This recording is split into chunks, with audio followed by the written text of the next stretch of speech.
I'm Mark Seifter. And I'm Linda Zayas Palmer. And this is Arcane Mark.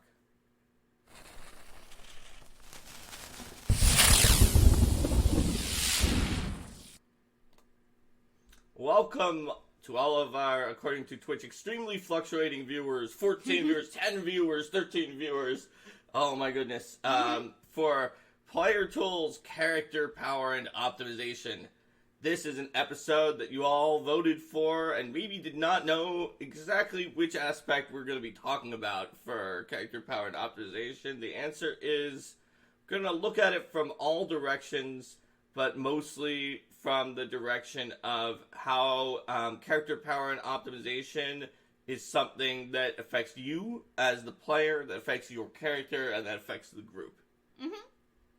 We are going to be super tempted to start talking about for this from the GM perspective. So when either of us does that, we're going to try to stop each other. That's right. And you could post a squirrel because if we do start going GM perspective, because GM perspective is a squirrel for today's episode. Yes. 18 viewers. It just keeps switching around. Steven from Local Combat says he counts as 5 viewers. Mm-hmm. There we go. All right. So, there we have it.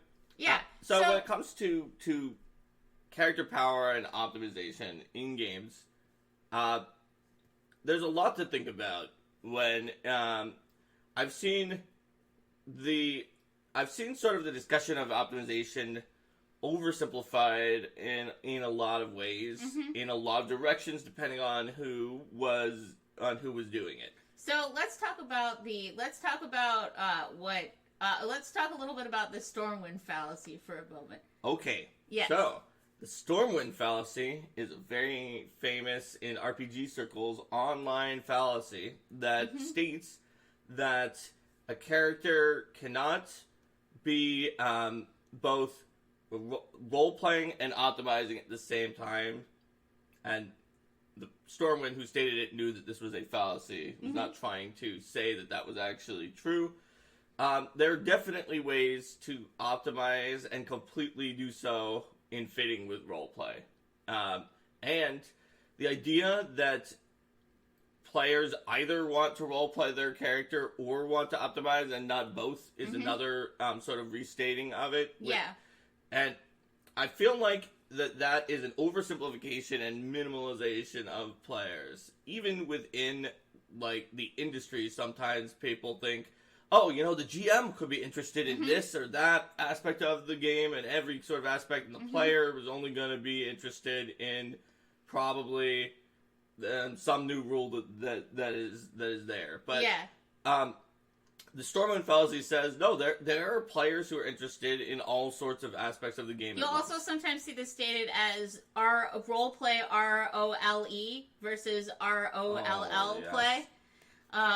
So I wanted to start by clearing up, like, that's not a thing where players just want one or the other. Yes.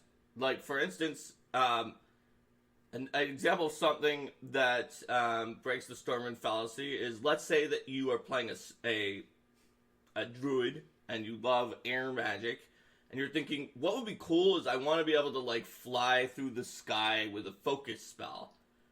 That just fits my concept. And you're also thinking, that's really strong because I can fly a lot of the time. So you buy the focus spell Stormwind Flight. And when you do, then you not only is it powerful for your character, it also is really fitting your character's roleplay. So as you can see, Stormwind Flight, for that particular druid concept, is an example of the fallacious nature of the Stormwind fallacy in action. Rex Liquid has an excellent question to talk about to get us started on this discussion as well. What are people trying to optimize when we discuss optimization? Single turn damage? So that is an excellent question. Single turn damage is, I believe, the most commonly discussed one on Internet Theory Crafting forums, and is certainly a... Internet Theory Crafting loves to, because of the fact that damage per second, DPS, is what is often optimized in video games. That gets converted to DPR, damage per round, expected damage per round, in Pathfinder usually, and ROM-based role-playing games. There are some issues with this measure, particularly, for example, like suppose that you were fighting an 8 hit point goblin. Mm-hmm. Which would you rather have? An attack that does 8 damage with a 100% chance, or an attack that does 200 million damage with a 1 in a million chance of hitting? Mm-hmm. The 200 million damage with a 1 in a million chance of hitting, it has expected value of 200. Mm-hmm. The 8 damage attack with a 100% chance of hitting has an expected value of 8. So the DPR would be 200 versus 8. Mm-hmm. But clearly the 8 DPR attack is what you should use against that 8 hit point goblin. Yes. Now, sometimes the damage expression is also randomized, so that you have to realize it's not quite a 100% chance to kill the goblin. So you can imagine that the damage expression that you were rolling was maybe 4d6 damage against the 8 hit point goblin, Mm-hmm. which might not kill them, or a million d6 with a 1 in a million chance. Yeah. You still don't want to take a million d6 with the 1 in... Well, actually, that's not even better in this case. Yeah, A million but yeah. d6 with a 1 in 1,000 chance. I'll Yeah. really make it better for Mhm. you. That's 1,000 times better. Yes. So, damage per round usually is not quite that ridiculous. In fact, in a D20 system, you're never going to actually have a 1 in 1,000 chance. Yeah. But it is an example of people who... oh, thanks for subscribing, Hailer Zero. It's an example I've seen in... say, Pathfinder 1st Edition or 3.5 of people power attacking to the point where they were exactly doing more expected damage when they didn't realize that power attacking in those systems, by the way, for people who don't play those, gives you a penalty to your accuracy for more damage.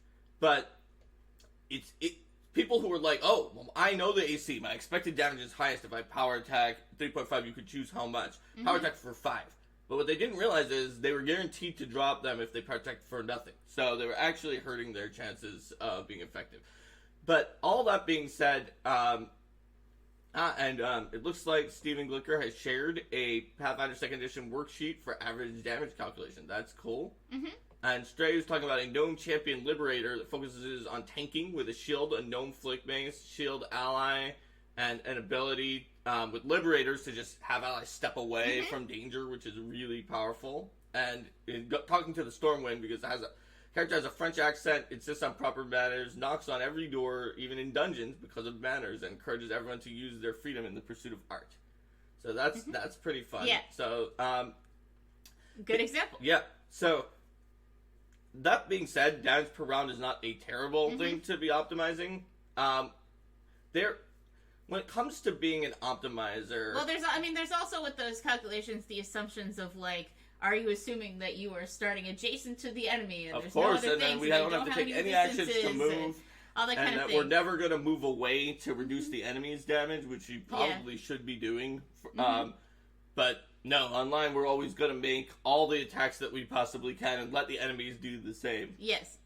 Because it's very hard to abstract away the things that happen in the actual game. Even harder in Pathfinder 2nd Edition, where there's a lot of tactical gameplay. In 1st Edition, it was, did I get a full attack? No. What? Yes? Oh, yes, that should be a typical round for me. So then guessing what would happen on a full attack made more sense. 2nd Edition, your turns are a little more dynamic because you can mix and match your actions more easily. There's some talk in the chat about having a higher crit chance versus crit damage. Great pick. Power attack fighter with fatal damage was like destroying everything at level 1 to 4.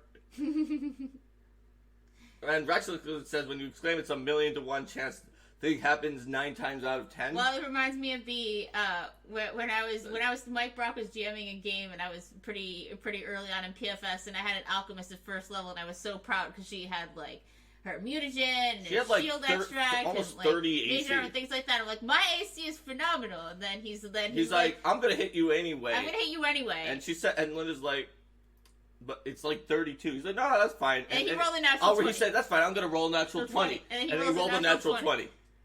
And then that was amazing. That was hilarious. That's my example of that happening. Yep. But yeah, so I mean, damage optimization is certainly one of the types that people often look at. It's one of the most famous ones. One of the reasons that damage or offense instead of defense is what's usually optimized is that there's a view especially from playing a lot of Pathfinder First Edition, where you can sort of blitzkrieg and wipe anything out in a round if you have enough offense. There's a view that if you are not bringing enough offense, that defense can't be helpful. Possibly because if you have no offense at all and only defense, then the enemy is just going to be like, well, I'm just not going to attack that person. But you do also see defensive optimization, people getting AC that's so high that nothing that's a fair monster can for the level can possibly hit it. Yes. And then running in and doing certain tactics. You see that with like with swashbucklers, for example. That it's not always their AC in Pathfinder First. It's the fact that they can also roll their unfair attack bonus against the monster's attack roll, and that is never going to fail. Yeah, swashbucklers have that sort of. I mean, it's in a different direction, but the ridiculous defense they can parry into that if they optimize that. You have the super tanky characters who are completely unhittable, who will then run in, provoking all the AOs. Yep. Or the tanky character who just plays in groups that. What I did with my unfairly tanky character was I played in groups that I thought were going to fail the sub-tier that they were playing at, and then we almost did fail, and I was the only one left, and then I soloed the rest of the encounter. Because nothing could possibly kill me. Yes. Unless it had very specific abilities that I was not immune to due to some weird Pathfinder First Edition rules that were out. But that being said... there are all sorts of things you can optimize. You can optimize a particular skill. Whatever you're optimizing, there is a... oh, look, there's a highlight message here. My bard managed to form a council in our tomb negotiating peace between the two factions because of a natural 20. It's a cool boon because of the Kingmaker future river agent background. That's cool. Nice. So, whatever you're optimizing...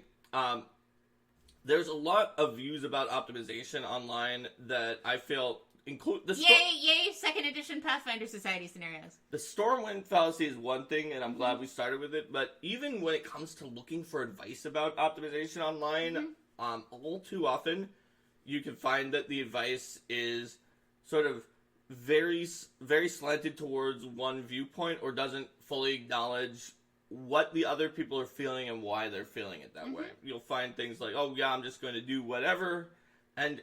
a lot of the advice you'll find, that I've found at least, that is more thoughtful about the effects of optimization on the group, also completely doesn't understand the mind of an optimizer, what it's like to be an optimizer, because I like optimizing things a lot, but I also want to make sure the game is fun for everybody.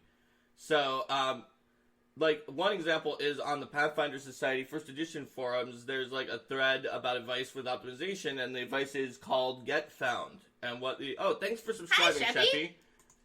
What the advice of Get Found is if your thing is too high, you're not playing the game.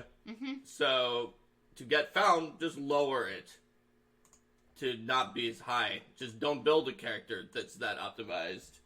And then...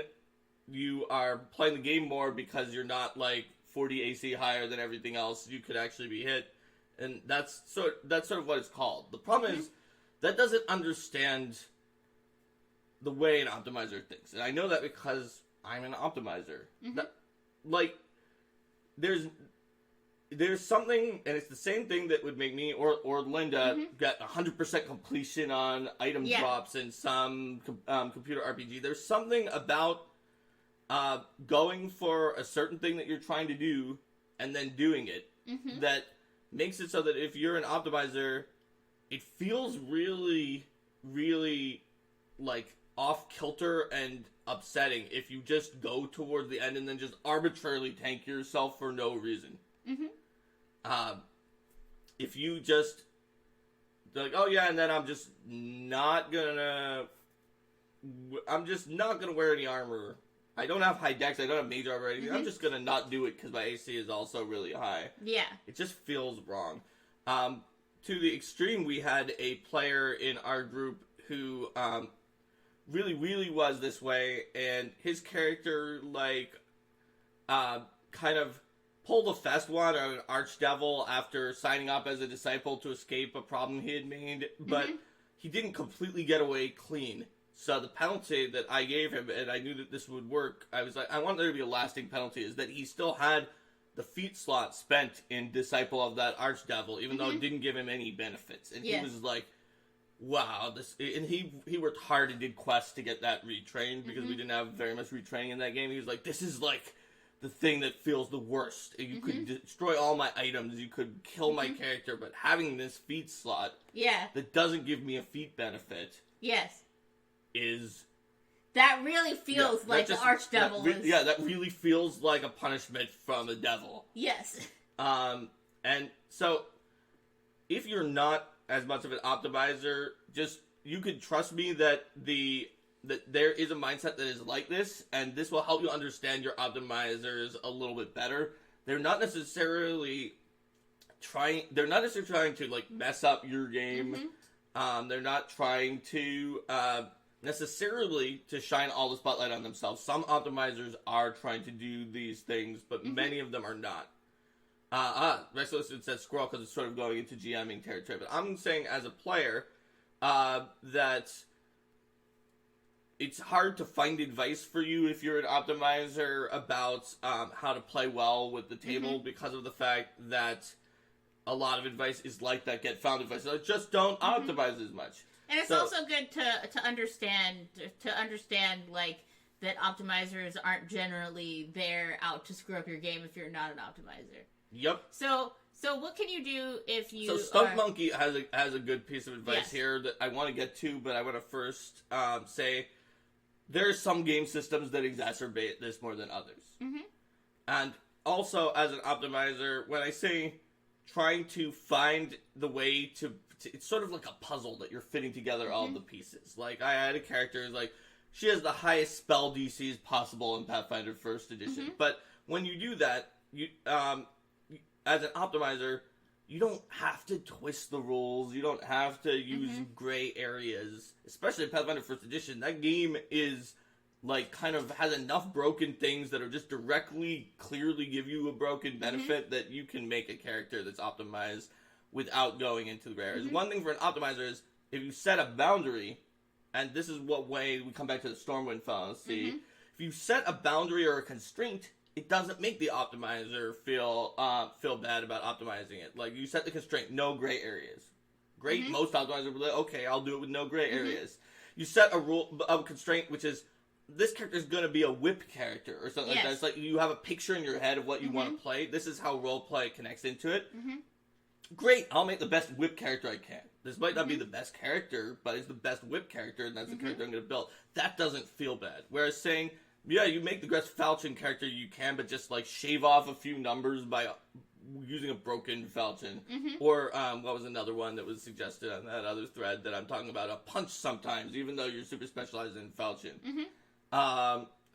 So, there's a way that you can, even before the game, and Stump Monkey has some good advice I'm going to get to for in the game, just constrain yourself by using roleplay and connect yourself to all aspects of it, too, and just say, okay, yeah, this character is the concept first, now I'll optimize it as much as I can. As opposed to optimizing numbers first and then applying concept. Right. Then, a second thing is just flat out playing a system like Pathfinder 2nd Edition that is a little less to the extremes of making characters that have 40 or 50 higher in a stat than somebody else when you're rolling a d20. That helps because you can almost optimize whatever you want in 2nd Edition without even... I think no matter what you do, you're not going to break it as much as some of the 1st Edition characters and did. You can also build a character, like Dot Propaganda was talking about here, varying levels of optimizers. There are a few who optimize one thing really well to almost ridiculous heights, but they disregard other things, so they end up irrelevant if their one thing is useless. So, a sort of, maybe not quite that far to be, like, irrelevant if their one thing is useless, but one thing that's good to do in building characters that are really good at when optimizing characters, and with that concept, too, is to think, you know, they're very good at this thing, but then there's something else that's actually relevant to the game that's going to come up that they're not as good at, so they're not always going to be the one who is the best and the one who is in the spotlight. So, like, a character who's optimized for certain social skills and is more of, you know, they're not going to be incapable of participating in combat, but they're not also going to be the person who's dealing the most damage. Maybe they're more of a support in combat who assists other characters, or who does damage but has other things that they do. Yep. Hito Win says PF2 can be optimized. It won't really break everything. And Stump Monkey says optimizing weak concepts is really fun. Stump Monkey even has a Bellflower Tiller. Hey, the Bellflower Tillers in 2nd edition, I think if you take the right feats are more powerful than the 1st edition ones, but they're not game busting or anything. They just have some pretty useful ones in certain situations. And the Propagandolf says Propagandolf likes the challenge of optimizing a weak concept. Absolutely. When it comes to an optimizer, some optimizers are really trying to shine all the spotlight on themselves. Most are not. Most of us, I say us, I'm an optimizer, are trying to find some kind of a challenge and enjoy the puzzle building aspect of optimizing something. And for me, flavor is very important. And so that's where we're talking about set up in advance what kind of thing you're going to optimize. And also try to do so as an optimizer player. Session 0, we always talk about Session 0. Figure out what the other people in your group are playing and try not to optimize something that is good in the main strength area of someone else who you know is not as much of an optimizer as you. Yeah. If they are, and you just want to have a group that's really good in that area, that's fine. But if they aren't and you're going to overshadow them completely, just think in advance and don't do that.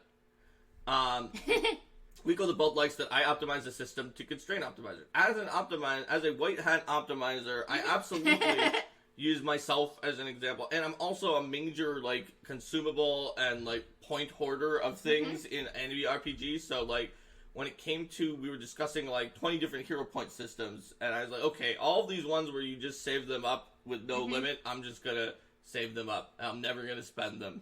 And if we're losing, I'm gonna use them all. Then I'll use them every single turn. I'll have 50 because I won't have used them at all until we were losing. So I definitely use myself as an example of a system to try to make it.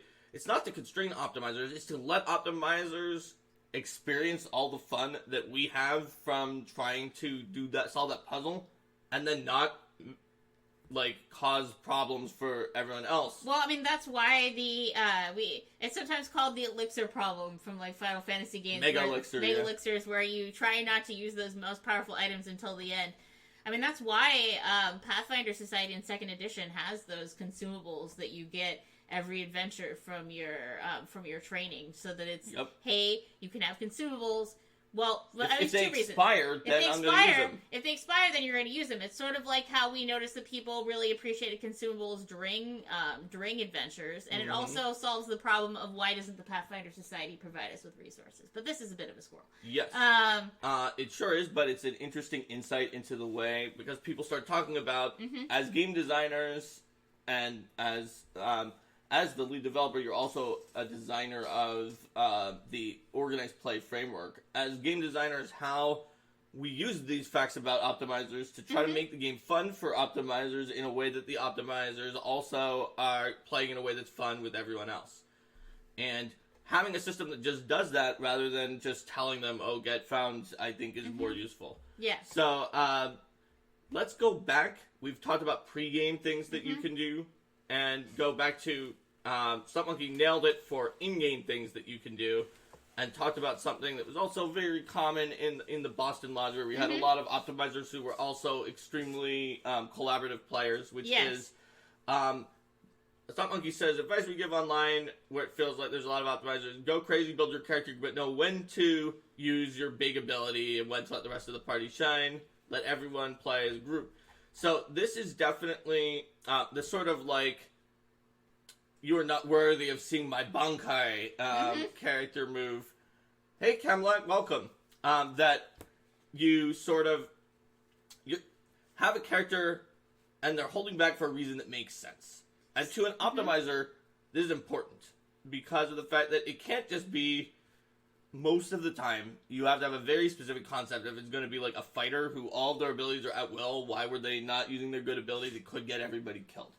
But if you have a character you can use that mega elixir aspect that some optimizers have to help make it all fit in as an optimizer. Let's give an example from the Boston Lodge. What about my wizard? Yeah.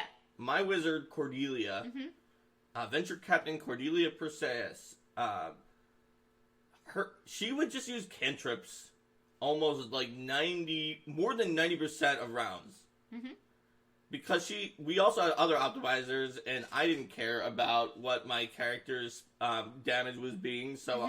I mean, I did one shot an Oni with an acid splash because the paladin used Aura of Justice once. That was hilarious. And I crit. It was the first hit against the evil outsider. Yeah. But I would just use cantrips. And then when we were about to lose, or something crazy happened, and there were 4 archer harpies that had enthralled most of the party. Yep, David said I also crit. I said I also crit. Yeah, but there's a delay in the chat. There's a delay, but I think it's... yeah, he was there. In fact, I think Ray was the paladin and not David, but David also has paladins. In any case, but then when you have 4 flying archer harpies who had enthralled most of the party, suddenly Cordelia just wins the fight in one spell. It was over. Yeah. And it was dazing ball lightning. Not only were they all dazed, but I also could keep dazing them every round for 4 rounds. I remember also a game in the Boston Lodge where... oh, no, David was the paladin at that time. Was that Aster? So was Ray. They were both paladins. There was another one that was like... Where the GM was like worried that we weren't going to be able to finish the slot in time. He was like, I don't know what we're going to do here, and we're all like, don't worry, we'll bring our A game. And then we just crunched we mulched the remaining encounters like that. Just annihilated them. Yeah, and then there were another character I really liked from that area was Gunslinger Paladin, who had the rule that like they would only take down 1 opponent per round because they wanted to give other people a chance to surrender before moving their attacks on, because otherwise they could have just, again, ripped through the encounters completely. Yep. So he was always like, you guys gotta surrender now? After he just mulched whatever it was. In fact, there's an adventure where you're level 5 and there's a Shamhazian demon that is supposed to be backdrop and you're not supposed to fight. The only reason that Gunslinger Paladin didn't kill it is because A, he started the battle... wisdom damage to 0, and had to spend 3 rounds getting lesser restoration up to having wisdom, then stand up.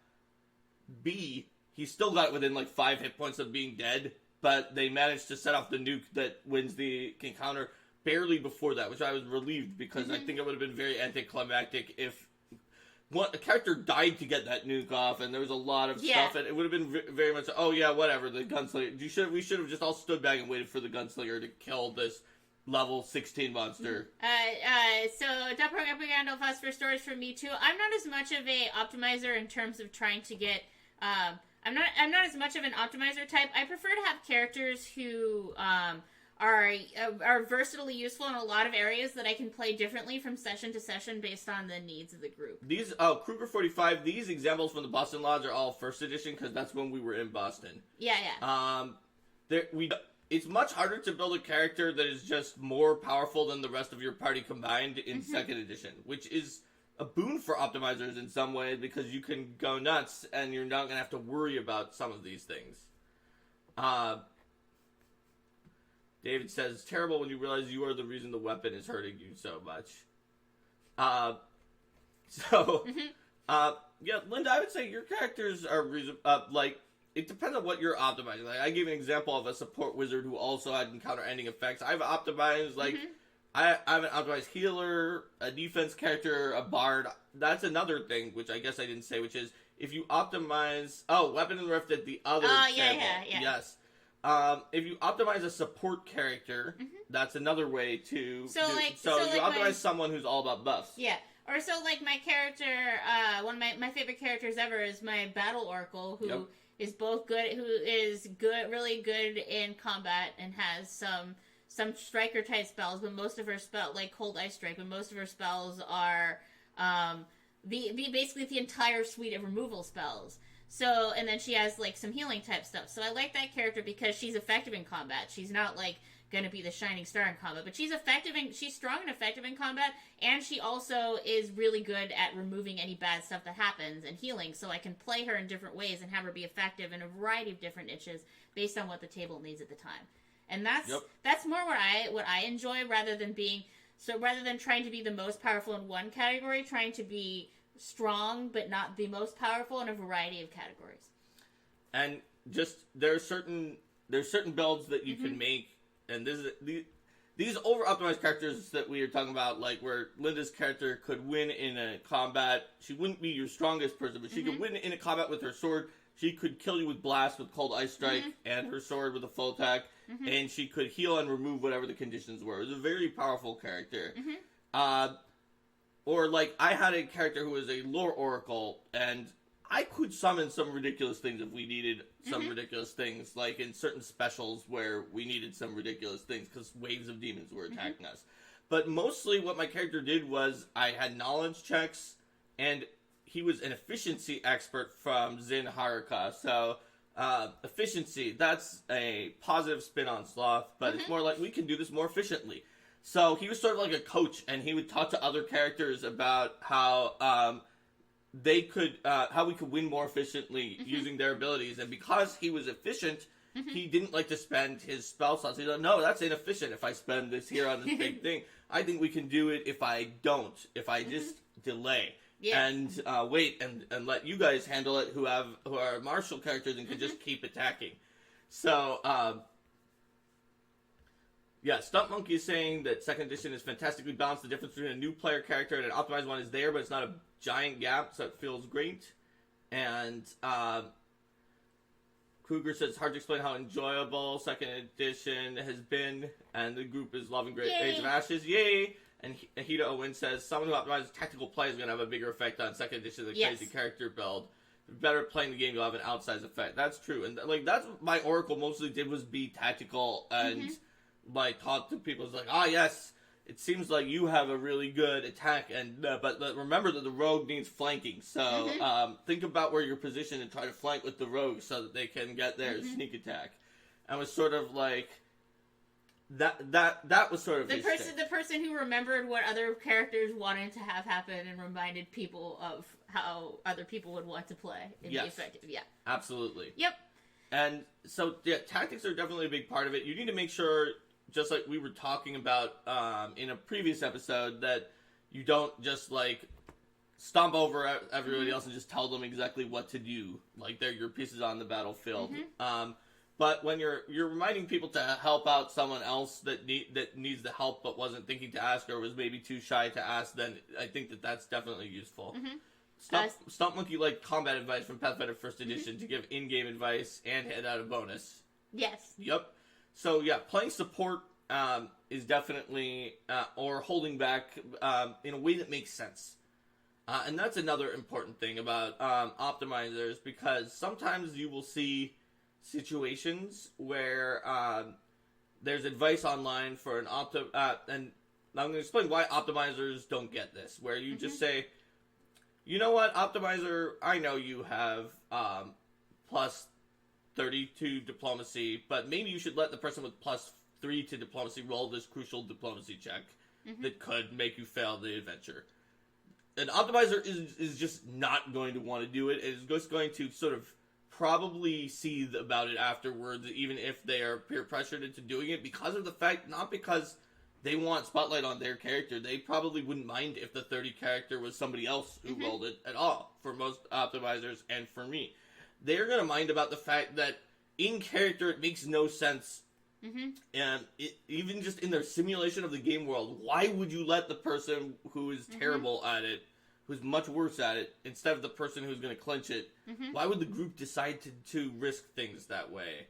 Like David says, who likes failing? Well, why would you want to put your risk at the just because of a metagame conceit, which is that the other person wanted to roll? So that is why Pathfinder 2nd Edition, and we're not going to get too much into GM design here, but we tried to give situations, and you'll see we've mentioned in Game Mastery Guide some of these subsystems. First Edition did this too. Pathfinder Society was great for coming up with some of these, where everybody is split up and has to do something simultaneously, and you have it's not one check, roll your highest, it's you have a certain amount of time. Each person is doing something during that time, so everyone, the person with plus 3, give it a shot. Right? You've only got so much time, you might as well spend that trying. Plus 3 might get the 15. The plus 30 definitely would critically get it, but the plus 3 is worth something because they're here and they are giving more time to the group. And that is one of the best tools for sort of a game system perspective, as a player, there's not much you can do. You could ask your GM to put in more challenges like squirrel. that. So it becomes a squirrel. Yep.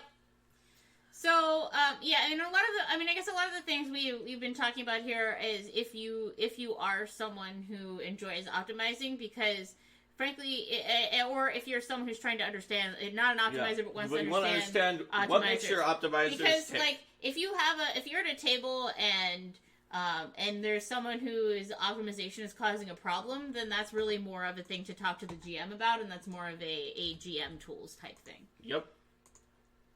That is more of something that the GM is going to deal with. Now, there is another flip side. Character power and optimization is not always about the people who are good at optimization. Let's talk about... so, we said Stormwind Fallacy is a fallacy. Many of these people we're talking about here, myself included, love role-playing and are really going to get into it and optimize. But there are people who only want to optimize and not role-play. Much of this advice still applies to them, although they might not be as tempted by a character concept first and then optimize that. They still might, though, if that's the challenge. What about the people on the other side? Because the reverse Stormwind fallacy is also a fallacy, saying everyone likes both of the things equally is not true. Yes. So the people who... there's two kinds of people on this side. There's really more than that, but I'm going to oversimplify. Yeah. One of which is they don't really get optimization, but they'll take the thing that's cool for their character. And then there's like the sort of the hipster version of this, which is like, I knew what optimization was, and I will intentionally take the weakest things I can to show that I am no optimizer. And so when you're coming at it, it's more difficult, sort of, as a player, if we're talking about understanding these players, it's more difficult to play with the second kind of player somewhat if you're in a game that is where you're having some sort of, you're trying to understand and play with them, because of the fact that when you say, listen, we're losing the fights because your character spent all of their class feats on whatever things you could find that were for archery, and you have 8 dexterity and you always attack with your greatsword. Yeah. Or whatever that, and you're like, yes, but I was able to anti-optimize or something like that. Like, there are people who do that. They want to show that it, and they feel, and in some cases, and there are optimizers who do this on the other side. In some cases, it is sort of buying into the Stormwind fallacy, where it's like, look how much my character is really role playing because of the fact that my character is. Look at these challenges that they're dealing with because they don't have the usual optimizer. Listen, they'd say to you, it's not arbitrary. My character's always wanted to be an archer ever since she was little. Yeah. But people always said that someone with 8 dexterity can't be an archer. And so she's dealing with those issues. Like, you can really actually make a very interesting character concept that is based on that. But the problem becomes when, just like a character who is over-optimized can cause issues for a group, a character who's under-optimized can cause honestly, issues for a group. this is one that I think would get handled more at the GM level, because frankly, when a character like that is in a group, the GM needs to consider them as, for the purposes of power, less than one full character in terms of adjustments that they make for the encounters. It can be tricky in organized play where you're not sort of allowed to not add challenge points for that character. Well, yes, but organized play also assumes that you're going to have a variety of character power at your table. That's true. So there's a few things you can do if you're a player, you're just talking to this person. One, if they really have gone out of their way, or like in Pathfinder 1st Edition, weapon specialization nets don't do any damage, so it doesn't give me any benefit, or skill focused craft basket weaving, or things like that. You have to think about the fact that they actually are not, I'm going to double negative. They're not an optimizer. They are an optimizer.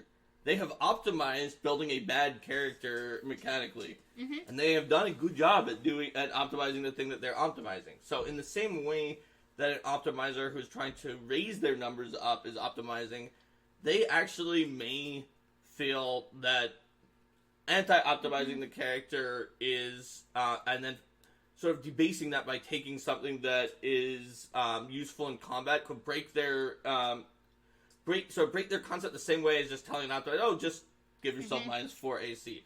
So think about that. But you still may, as a player, be able to sort of engage them in roleplay, because in some cases the disdain for optimization is enough beneath the amount that they love roleplay, and this also gets into the other type of character who just loves roleplay and is going to take whatever they want, and some of them will be great for their character and some of them won't.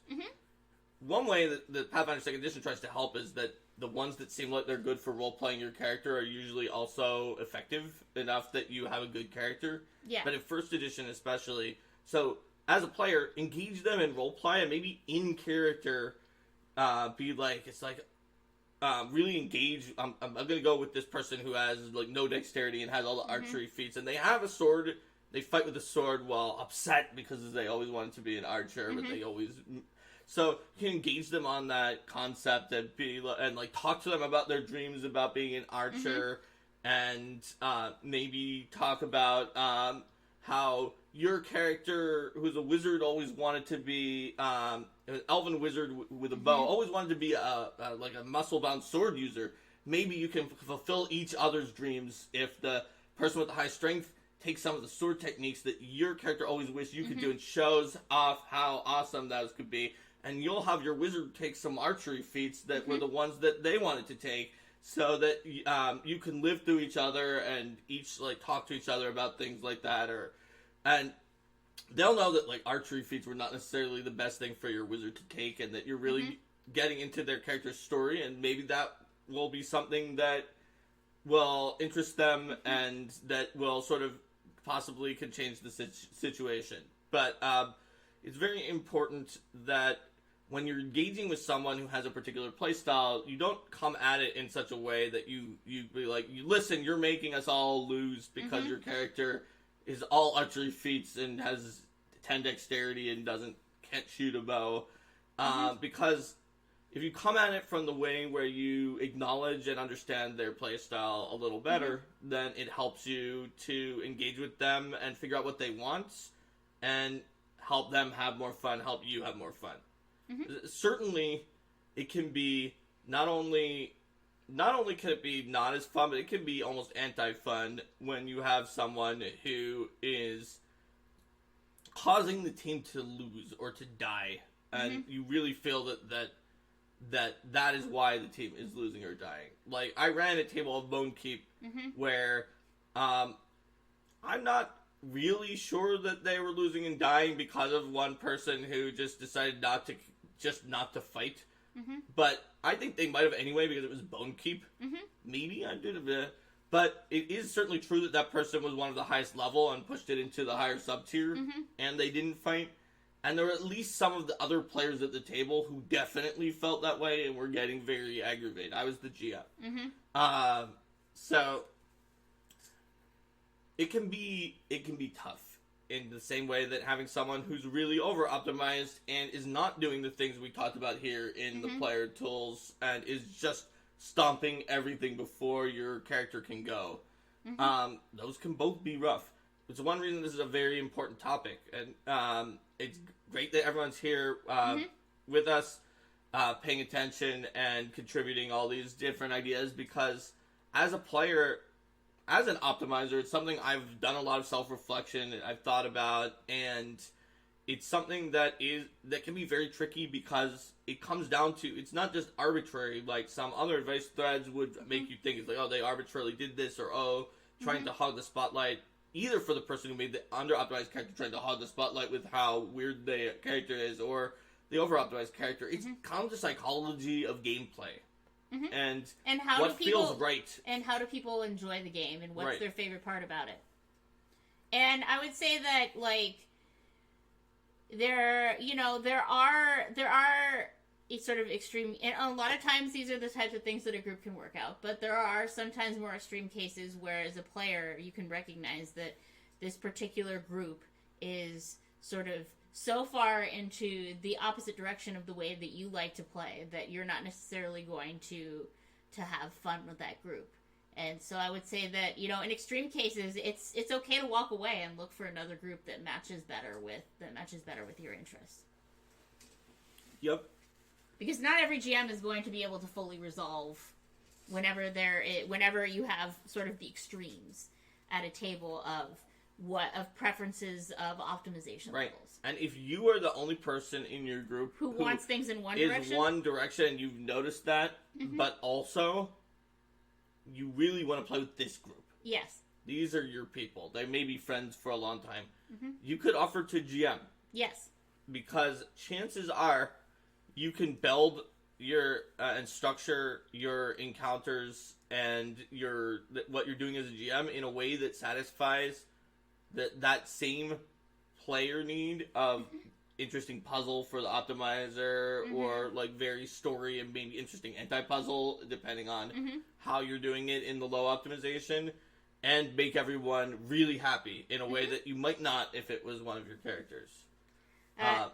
Hideta said building people's characters for them. I've seen groups that do that, and some people enjoy doing that, especially if some of the people didn't want to build their character, but were more of the role play.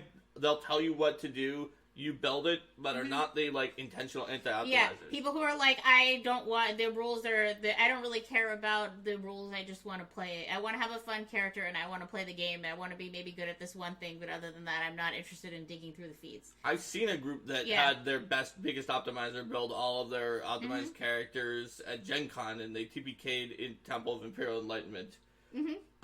Not because of that, but mostly because their rush of having to optimize characters made them feel really invincible. And the guy who was I think they had two optimized players. One of them was playing the Magus, and he was very tactically sound. He kept saying, guys, stop, we're 7 people, stop fighting this one person in a 5-foot corridor that's in a stinking cloud. Just back up to where we could all fight.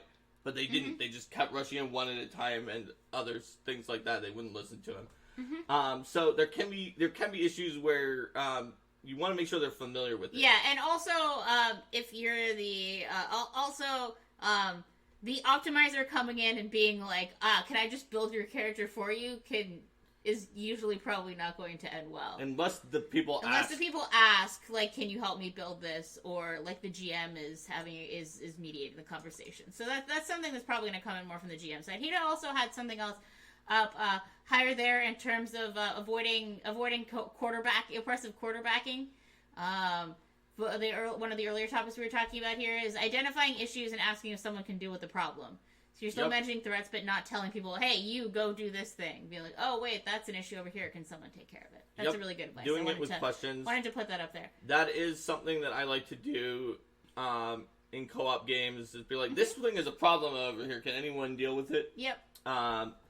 So, let's see. Oh, it looks like Brian is here from LodgeCon. Just played first PFS 101. Is that your first PFS, or is it the first time of playing Absalom Initiation? And Numbat has a couple players in her home group that definitely need help building the characters and some to review their characters so they know how to play them. I mean, I think that a theme of this, which is a theme of pretty much every episode, is that players are different. Yes. And they have different things that they enjoy out of the game. They have different things that they may want help with, that they may not want help with, and it may vary from night to night as well. That's absolutely true. It's because of the fact that role-playing games are something that we all enjoy, and a lot of people who enjoy role-playing games are maybe a little bit more introverted. Not always, sometimes very extroverted. People just vary a lot. But it's part of nerd culture, and it's not sort of... but it involves so much socialization and social understanding. And it's the answer to just a lot of questions here. And I think some people may have thought this episode would be all about how to build the most optimized character. And it's not, because it's more about how character power and optimization can affect you as the player, your character, and the game. There's plenty of optimization guides on the internet for if what you want to do sure. is build the most optimized character. And sometimes also, like I said, be the GM is the one thing if you really want to play with this group, but your optimization is causing issues as a player. You can also switch games. For example, a lot of the more extreme optimization characters that were way more powerful than than the rest of the group, and that they maybe should have been compared to what they were fighting, were in Pathfinder First Edition. So there was some, certainly a story game, or a game that has fewer mechanics, that might cause you an issue as a player if you're an optimizer where you get frustrated by it. I've definitely seen when I've run different games that were lighter, even ones that aren't completely rules light. Like Fate is pretty crunchy for a narrative game. And if I play it with the right people and I'm the GM, it's great. But if I play it with people who tend to be the stereotypical optimizers I'm talking about here, including the one I talked about with the balls of bull feet. Yeah, They fell flat. Yeah, they fall flat because And Mark's a great GM, it just did not work. Because he was like, okay, well, I guess this thing I described narratively before was a good enough explanation to use my best abilities, so I'm going to describe that every round. Yes. And there was no reason to deny him the ability to do that thing that he described every round that allowed him to use his best ability. And that's sort of like, other people picked up on that when he did his, oh yeah, that was very effective, and then I'm going to find the thing that makes me do my best ability, and then I'm going to spam that over and over again. I'm going to describe that every round. As opposed to, like, you know, the intention of the game is that you're describing a variety of things and having a story that evolves. Right. So, there are different situations that you can have depending on your group and depending on your game. Pathfinder 2nd Edition, like we talked about earlier on, was sort of intended to give a lot of satisfaction for an optimizer in finding these puzzles and making cool characters that are built either to a concept and optimized or that aren't, but that ultimately you can play with a group and it's not going to be disruptive. Let's see, Healer Zero says that they asked a while back what would be a good librarian character for 2nd edition, and we looked at each other and said Enigma Bard. Monk used to be Hiller's favorite class, but Hiller has loved Enigma Bard. Lore Everything Forever has been amazing in Pathfinder Society. Yay, I'm glad our suggestion helped. That is great. Enigma Bard is just cool. Yeah. Very, very cool. Monk is also really awesome. Don't get me wrong. I really like the fact that, like, because I read optimization threads on the forums because I'm interested in them sometimes, and there was one where people were sort of trying to classify different categories of things for all the core classes, and so they realized that Monk was, like, not that high on a lot of them, but instead of being like Monk was bad, like 6 people came on and are like, this classification we've created underrepresents what is actually good about Monk, because there was nothing in there for action economy, there was nothing in there for mobility, and if you actually play with the Monk, and then there were a lot of discussions, and that made me really happy, because in 1st edition, all too quickly you would make a sort of almost a facile classification, like, who could cast the highest level spells? This is what the tiers are. If they're prepared, it's 1 tier higher.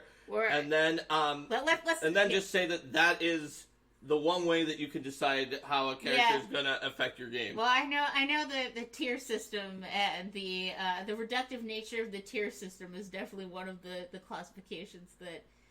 Well, I would say the fact that you call the tier system that one tier system that was used in Pathfinder First Edition, like using tiers for classes is fine, or for characters in a role playing game, but the one that was used in Pathfinder First Edition was like I've played games like Fire Emblem games where people make tiers of the different characters that are very nuanced and that discuss all of the different facets of them. But the one that's used in Pathfinder First Edition doesn't do that at all. It only looks at what kind of spells that they have. It's a tier system where there are 5 tiers, and a character who had an ability to shoot a gun that would kill every enemy in the entire adventure path, but just from the start, it's like, oh, introduce your character. I shoot a gun and kill every enemy in the adventure path, we win. Was 4 out of 5, the second to worst. Yes. Because of how narrowly it was defined. But we don't need to get into the way of defining optimization here so much, because I think that someone watching this episode has their own way of defining optimization, and ultimately it doesn't matter how you define it, it matters how you proceed from there. So, let's see. we've talked a little bit about what if you are the big optimizer in your group? What if you are grouping with someone who's an optimizer? What are they like, possibly, and how can you approach them? We talked about anti-optimizers, and anything that works for them will play first, but maybe don't quite know how to create their character as much, which is far more common than the anti-optimizer. I'm doing this on purpose. I know exactly what I'm doing. But we've seen them before. So I've literally seen those. We play with people before. like that before. We have friends who are like that. So like, it's not something not that is something made it's up. Not, It's not a unicorn. common, but it's still something that's worth considering when thinking about what kinds of players you may be playing with, or maybe one of you is that type of player. And if you are, because both of us are more on the optimizer side, to be sure, like we're trying to describe and be fair to and explain that. But if any of you are that type of player and have some more insight to share with the group, that would be very welcome. And Hida is correct that any tier system in a game predicts the potential for doing well. A low skill player versus a high skill player can always change the difference. That is true, but the Pathfinder First Edition tiers that were generally used were also majorly reductive and ignored the fact that you can have a massive effect in combat, which is a huge percentage of Pathfinder First Edition's sort of where the rules are at, and be very extremely underrated in that system due to the fact that it literally would not let you into its tiers depending on which kind of spells you had and whether you could prepare and the party synergy and is the party such an synergy. important part of the Yes, game. And absolutely. yes. Absolutely true. If you have 3 people that can automatically win on their first turn, adding a fourth person that makes it, if we go into First Edition, they're all optimized. Adding a fourth person that makes the entire party invincible completely is more powerful than a fourth person who can automatically win on their first turn, because your enemy might automatically win on their first turn unless you're invincible completely. Yep. And that's the extreme version of it. And you're not going to capture that really even with a good tier system, unless it's very nuanced. And one of the ones I'm seeing on the Paizo boards now is trying to do that by giving like S through F in different categories, such as defense and protecting the party, offense, and things like that. And that I think is a better way to look at it for a team game, because if your character is only B in offense and doing damage, but S in protecting the party versus S in offense and F in protecting the party, it could. I think even if you are someone who is damaged first, it could be better to have whatever level of optimization you personally prefer for your character. It's always important to think about the fact that your character is eventually going to be part of a party and part of a group, and how your character is going to be reacting. And I mean, assuming you're not just, I mean, of course, people can build characters for fun that they're not planning to put in a game just to see what they can build, and like that's cool. And then there's no reason to think about how they work with the party. But if you're building a character and you're thinking about playing them in a game, thinking about how they're going to interact with the group is important. Withering Fright says the tier system is not meant to be an indicator of raw power. That's true. The Pathfinder First Edition, and it's not even the tier system, it is the tiers that are used often for Pathfinder First Edition, were created in a sort of it's a circular reasoning. They were created as a way to show who can do certain things in a way that was designed such that only a 9th level prepared spellcaster or a spontaneous caster who can switch out what spells they spontaneously cast can be at the top, because that's the definition of it. Tier 1 classes are able to do everything, and if in a given day, if they know what it is, they can do it better than everyone else, because that is a definition that was created so that prepared spellcasters who go up to 9. Tier 2 in Pathfinder First is the same thing, but you have to figure it out at character build, and you can't just change it up each day. Tier 3 is not very similar to that, but not quite as good, aka 6th level casters, who are also good at a lot of things, but don't quite shake the world quite as much. And Tier 4 is where you go if you are very, very, very, very, very good at one thing, or like pretty good at a large variety of things, which is where in Pathfinder First Edition they stuck any character that was a martial character, even that gun character I talked about, because of the fact that despite the fact that that character is obviously more disruptive to a game than anything but like the most weird combination of wizards that you find on the internet of like I painted a portrait with an infinite number of genies. Because and actually possibly more disruptive than that because it shoots and kills every enemy and so you can't have a campaign. It is circularly written such that Stump Monkey's got it. And Withering Friends is correct. It's not meant to be one that's about power. But because of the fact that it's written in a way that is meant to just put the classes in a certain order, it's weird because I saw online every time we made a new class at Paizo, people would be like, I can't figure it out. What tier is the new class at? But it's so circularly written that someone immediately told them because... It's based was it on a 6-level spellcaster? Yeah. It was at 3.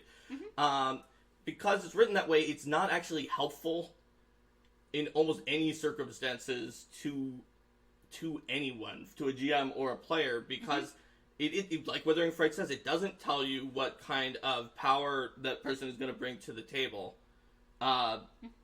It tells you what kind of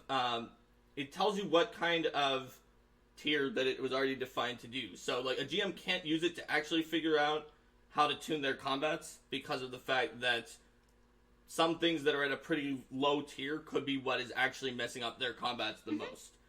And not just because of player skill, but because actually legitimately some things that come in at tier 4 on that tier system will mess up your combats more than most characters that are at tier 1 or 2 actually will. But it's very difficult to come up with a tier system that is actually exactly what a given GM needs for the same reasons we've been discussing throughout the episode about sort of each player, each character is different, right? Each group is different, each GM is different. So figuring out actually how to rate things in a way that will determine the power level based on the classes. That's what I'm saying. I love what Paizo.com is doing right now, and I think Reddit may be doing it too, where you split things out and figure out which classes are good in which different area.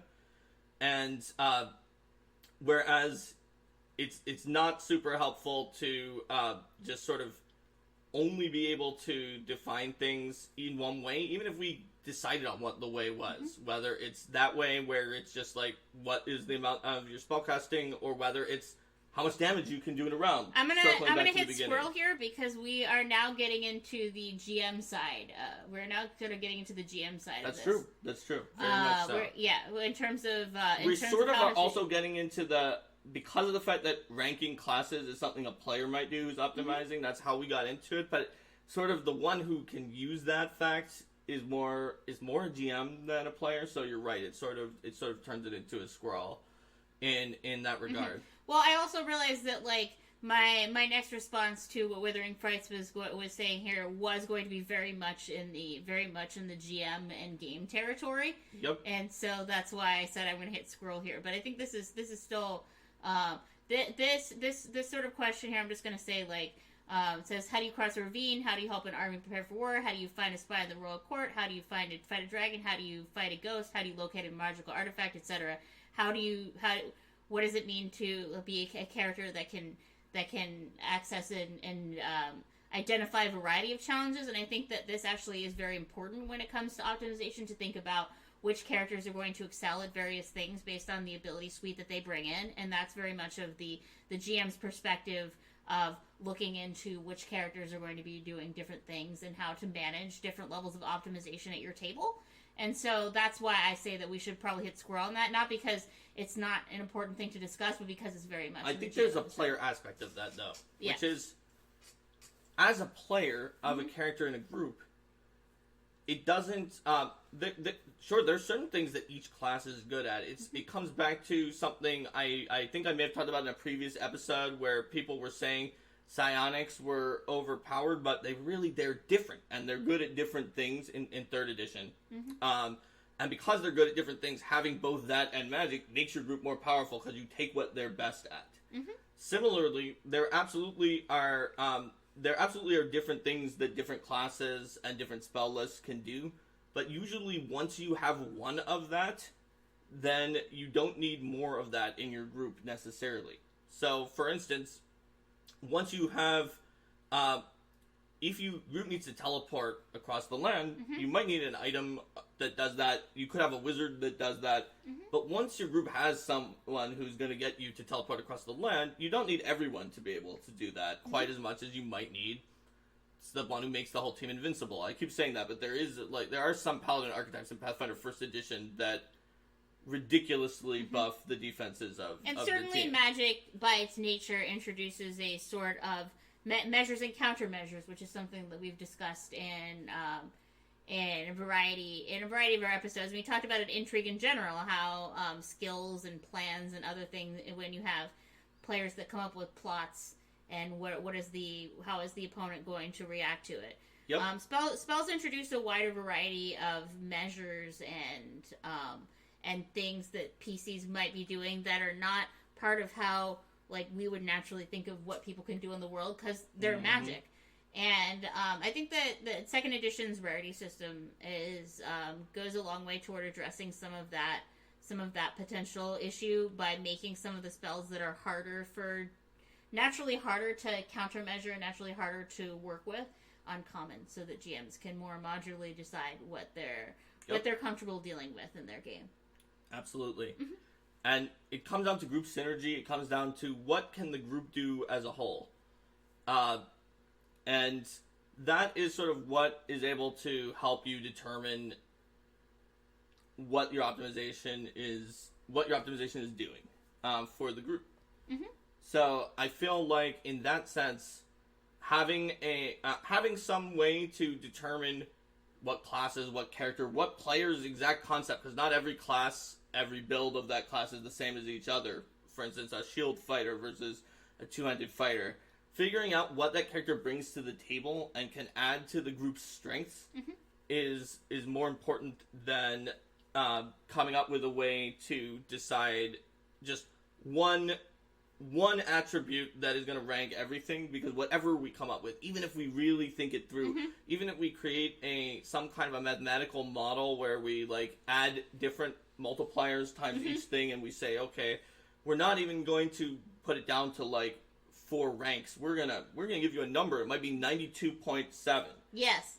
The problem is that that lacks the nuance of a multi-dimensional approach, where you look at, I am this much in here, I'm that much in there. I am this good at this thing, and here's how well I synergize and boost the abilities of other people at my table, and here's what types of challenges we're facing in the we're facing and things like that. So I think that where were we before we mentioned the tier system? Or particularly the set of tiers that is often used in Pathfinder First Edition to rank their classes. Yeah. I think we were more talking about the way we got into that was we were talking about players, characters, and I was saying that I'm really interested in some of the really interesting optimization discussion I'm seeing on Reddit and Paizo.com and different places that is really going into the nuance of the different characters and sort of how they can act and the different ways that they can contribute to the group, because I found that refreshing compared to the just that there are so many different theories and they're all out there compared to sort of the monolithicness of internet discussion in Pathfinder First Edition based around, and Withering Frights exactly defines it correctly of how it was done in First Edition, based around what kinds of problems can you solve. That's the only way we're going to rank it, and it's ranked in this way where you've got to be a 9th level prepared caster, or a Spontaneous Rasmussen caster has a million scrolls. There's Paragon Surge. You guys know what I'm talking about. Yeah, exactly. But so it's good to see that, and I suppose that it's a good way to represent too that there's a lot of different types of optimization out there that people can pursue. Yep. And a lot of and different ones of those are, and so it's a good as a group to make sure that as Mark said before, that you're not necessarily all trying to go toward those same aims. Yep. Work together. You're a group. You've got to work together if you want to be able to if you want to be able to solve problems efficiently, like my efficiency oracle would say. then you've got to be able to work together as a group, because if your only way of solving problems is to throw like a spell at it, that's good. You probably can solve them, but you might eventually run out. If you can play in a play style like we were talking about with when I talked about Cordelia, where you're hanging back, the fighters can handle most of it, and you save up your spells for when you really need them. You can actually possibly get through more fights in the day. You can, if you're on a timetable, and it can help you score higher in a situation where the number of days you take make something bad happen, that the enemies are more prepared. And so you have to know what your group is as a player, how you fit into the group. It's not about just you or just me when I'm building my optimized character. It's about how the group can shine as a whole. Yeah. And it's so much fun to optimize a character that just makes the group, everyone in the group, feel good and have a fun game, because that makes me feel happy that I did my puzzle of optimizing and that everybody else is enjoying my character and enjoying the game. So did folks have any other questions on the player side of character power and optimization? We'll get into the GM side of that more specifically on Tuesday the 18th. And Wither Frights is correct that sometimes building the character that everyone loves playing with and is also very optimized is an example of one of the benefits of like the so-called God Wizard from Treant Monk back in first edition Pathfinder. That's all about buffing allies and debuffing the enemies so that everyone has fun. That's definitely true, and that's one of the things that really makes that wizard one of the best wizards, is that people have fun playing with that wizard compared to the one that's just like, boom, all of you enemies have been disabled and cannot do any kind of action for 12 rounds. Yep, absolutely. And Healer Zero said that think that we did a good job balancing optimization and 2E. We really tried hard. We wanted optimization to be fun and possible, just because optimizers love the puzzle and they like we like building and combining things up, but we also generally don't do that because we want to break the game. We do it because we want to see where we can go.